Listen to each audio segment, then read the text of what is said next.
আপনার নাম কি?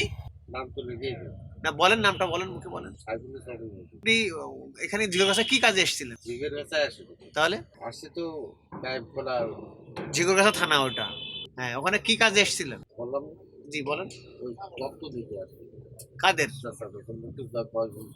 মুক্তিযোদ্ধাদের? আপনার কে কে পাঠাইছে? পরে পাঠাইতে হচ্ছে আবু কোথায় বাড়ি তার?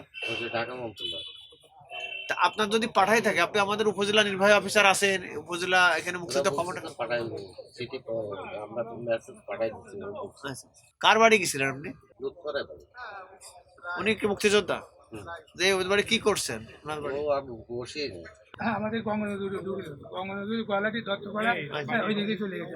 আমার নাম বিজয় লোক বাসি। আচ্ছা, মানে উনি যে কাকার বাড়ি গেছে, ওই খালেক মুক্তিযোদ্ধা মারা গেছে, আচ্ছা। তার ফ্যামিলির কাছ থেকে 1,000 টাকা নিয়েছে। উনি কি বললেন এসে? ওই সময় তো বলে যে এ করবে তা করবে, তোমাদের ভাতা বেড়ে গেছে, তোমার ঘর হবে এ হবে, বিভিন্ন রকম সুন্দর করে বলেছে, বুঝে পরে ওই বলে 1,000 টাকা নিয়েছে। আপনার কি মনে হয় উনি কি এটা সঠিক করেছে না? আমার না না না সঠিক করে নাই, সঠিক করে নাই। উনি সঠিক করে নাই। হয়তো আমরা ওই ইউনিয়নের নেতৃবৃন্দ যে কয়জন আছে হাতে গোনা, তারপরে তো আমাদের তো এমন কোনো না, কারণ তারা আমরাই তো সব দেখাশোনা করি। আমি মুক্তিযোদ্ধা। আপনি গঙ্গানন্দপুর ইউনিয়ন? হ্যাঁ, আমি গঙ্গানন্দ ইউনিয়ন, গলাটি আমার বাড়ি। তাহলে উনি যেটা করছে কাজটা কি ভালো না? না, আমার কাছে সঠিক করেনি, তাই? না, আমার দৃষ্টিতে সঠিক করে নাই। আসসালামু আলাইকুম। আমি রবিউল ইসলাম, আমি গয়ানন্দপুর ইউনিয়ন মুক্তিযোদ্ধা কমান্ডার। উনি যে কাজটা করছে সেটা কি সঠিক না? মোটেই সঠিক না। মন্ত্রণালয় থেকে ওনারা চিঠি দিয়েছে বলছে। চিঠিটা উনি চিঠি দেখাক, আপনারা দেখেন ওনার ব্যাগের ভিতরে কোনো কাগজ আছে কিনা। উনি একটা ভুয়া কাগজ নিয়ে বেড়াচ্ছে। উনি গ্যাজেট নাম্বার, ওনার গ্যাজেট নাম্বার বলতে পারে না, মুক্তিবার্তা নাম্বার বলতে পারে না। উনি ভারতে ট্রেনিং করেছে, সেই নাম্বারটা বলতে পারছে না।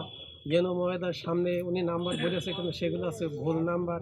উনি মোবাইলে সার্চ দিয়েও মানে কোনো কি আপনার কি মনে হয় তাহলে কি উনি কি প্রকৃত মুক্তিযোদ্ধা না? না। আসসালামু আলাইকুম। ওয়ালাইকুম আসসালাম। আমার নাম মোহাম্মদ রফিকুল ইসলাম, কমান্ডার এবং আহ্বায়ক উপজেলা মুক্তিযোদ্ধা কমান্ড কাউন্সিল। চিঠিটি ভুয়া আমি দেখেছি, তাই ওটাই শব্দটা উপরে লেখা আছে যে স্থগিত করা হলো।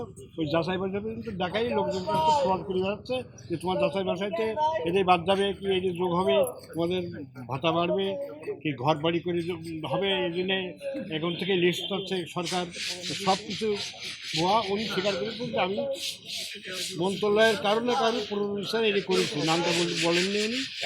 হ্যাঁ, আমি নিজেই করিনি, আমাদের পুলিশে আমাকে বলছে যে আবুল নামের একজন ওনার পাঠায়।